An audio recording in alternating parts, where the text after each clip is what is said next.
Should you use warm water when mixing upholstery cleaner to get the best cleaning results without damaging fabrics?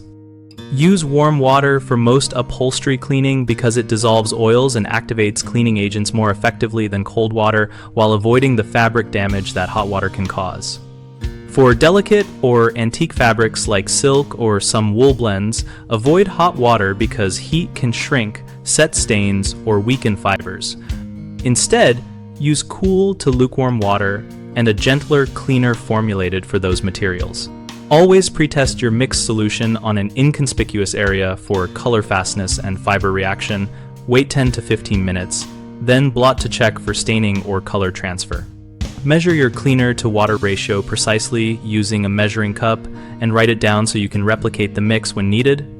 A common starting point is 1 teaspoon of mild liquid detergent per quart of water, but follow manufacturer directions when present.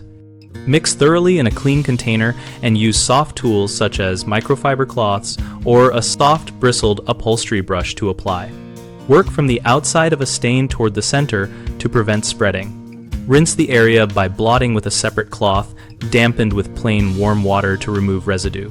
Then dry by blotting with an absorbent towel and allowing air circulation or a fan to speed drying without heat. Common mistakes include using hot water on heat-sensitive fabrics, which can set stains and cause shrinkage. So always opt for warm or cool water and test first. Another frequent error is overwetting the upholstery, which can lead to mildew or backing saturation.